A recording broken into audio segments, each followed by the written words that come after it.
Hey guys, Gaming Off the Grid here. We finally finished off Resident Evil 2. It took us a little while. We've been a little busy over here on the channel, but we wanted to finish off this game and let you know our final thoughts on this amazing Capcom remake. We're also drinking a beer by Exile Brewing Company. Today we're drinking their Pomegranate Bohemian. It's a limited release sour. Alright, you know the drill. Make sure you hit that subscribe button and ring that bell icon so you never miss an upload. And sit back, relax, pour yourself a beer if you care to, and let's talk about our final thoughts on Resident Evil 2.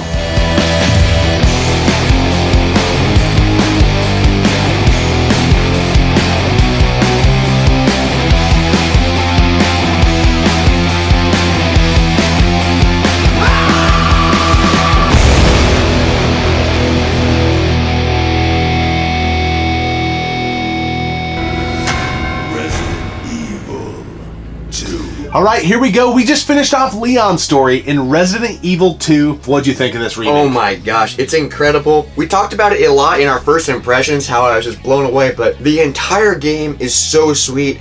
And it's so hard, and there's so many times where you have no ammo, and you're like barely hanging on, and you have no health, and you're like, what do I do? If I get hit one more time, I'm dead. It's so hard, and it's so good. This game is incredible. Yeah, we were in a really big bind in that little botanical center thing towards the end of the game, because we had painted ourselves into a corner. No knife, no grenades. We could only take one hit. There was a room full of zombies and 2 lickers, and it was literally, we were telling each other, like, this shouldn't be that hard of a part, but it was probably the hardest part of the game. It was, because we couldn't take a single hit, but we eventually, it took us like a good 2 hours, but we eventually got through it. We finally got through it. So there's not a lot we can add and say about this game that hasn't already been said, but it really does set the bar, I think, for remakes and what we could be seeing as gamers moving forward. Our friend Chris over at Telesplash did a deal on games that need a remake and things like that. And we, Metal Gear Solid, there's a lot of games that could use this type of a facelift and get brought to the modern era. And Capcom is coming back strong, and they're freaking hitting the nail with the hammer as hard as they can, and they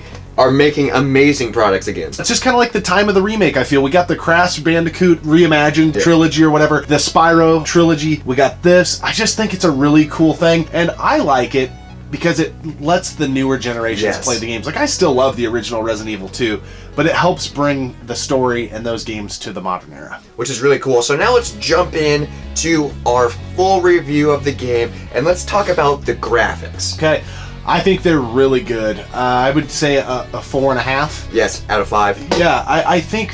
there were some issues. I've always thought the mouths and the people's teeth in these games look like wood or something. Yeah, it's freaking and funny. They just move a little funny and nitpicking. Overall, the opening scene, I remember saying to you, holy hell, this looks great. Yeah, it's incredible. So definitely not bashing on it, but there was a few rough spots here and there, I think, that could have maybe been a little bit more interactive.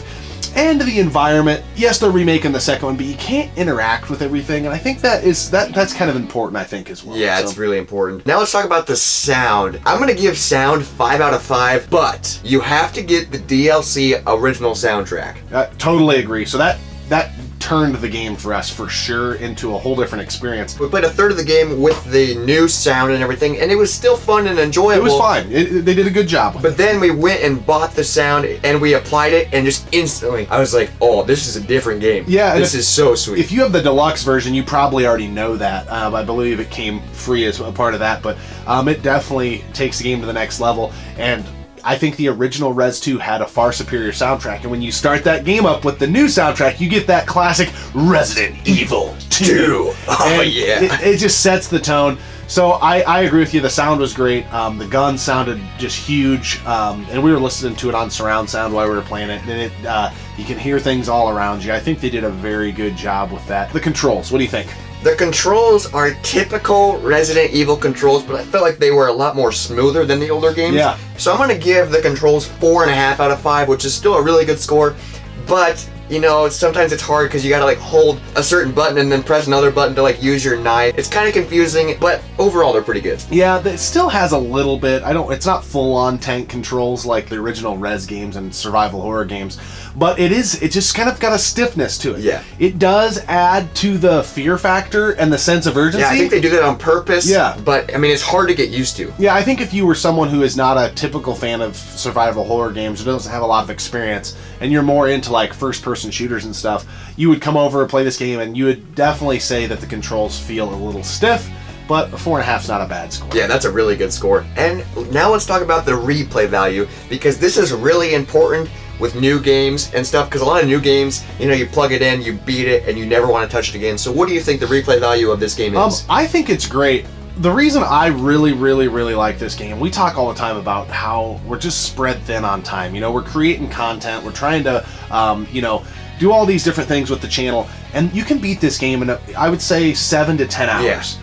So I love that aspect, which means I'm more likely to pick it up again because, next Halloween or whatever, it won't take a month to beat. I think it's a game that seasonally, every few Halloweens, I can picture you and I the way we binge through survival horror games and stuff. I think it's going to be one heavy in the rotation. The fact that there's 2 character stories to play through, I'd say it's a 5 for replay value. Yeah, 5 out of 5. That's what I would agree to. Every Halloween, every October, I kind of just want to play this. Yeah, and it kind of yields itself well, in my mind. I don't know what you think, to a game that would be kind of fun to do your best to speed run. How well can you memorize the patterns and where stuff is and just go? Because I definitely want to go again now that I know what I'm doing and be like, okay, this guy's going to come over here, so I'm going to save this ammo because I know he's coming. Yep. You can get more efficient, and you could probably beat this game if you knew what you're doing. 4 to 5 hours maybe. Yeah, I think even you less. probably could, especially if you skip through a lot of the cutscenes and things like that. But overall, a 4.75 for this game. This game will be in the conversation at the end of the year for Game of the Year. Yes. I'm almost certain of that.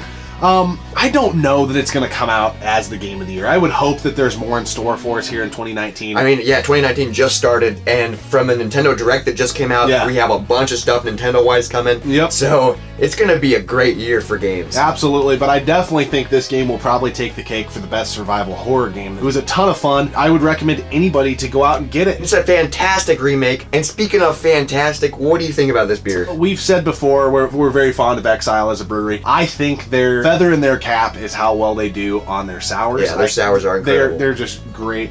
And this falls right in line with that. I think they're getting ready to do a tournament with all their different sours. I think they're doing a March Madness tournament, which is really cool. Yeah, I really like this one. I don't think it's my favorite one from them. I'm a really big fan of I want to say one of the first Bohemian sours they did was the Cherry Bohemian. Yes. I really like that. The Blackberry is my favorite, but this one's really good. And I think out of all the sours, I've had this one the most. It's just really good. Exile knows what they're doing when it comes to sours. Absolutely, it's a fantastic beer. I think any of their sours, even their Beatnik sour, which is one of their flagship beers, is incredible. So they hit it out of the park. Again, if you're a fan of sour beers, you definitely need to pick this up. And if you're not a fan of sour beers, because it's one of those beers that people kind of turn ugh, when they hear about it.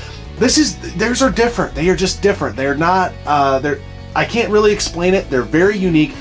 They have made me want to try a bunch of other sours from other breweries, and I'm always disappointed. Always disappointed, and it sucks because they set the bar so high. So you got to get out and check out this beer, and if you're not a sour fan, you know what? Just try something different, get out of your comfort zone, and we think you're going to find something you'd really like here. All right, and make sure you stop by the channel on Sunday nights for our new live stream series called Nightcap. We just want to have a few drinks, play some games, and more importantly, hang out with you. So make sure you stop by and check it out. As always, we appreciate you tuning in and subscribing to the channel. Keep gaming, keep drinking. We'll see you next time, right here on Gaming Off the Grid.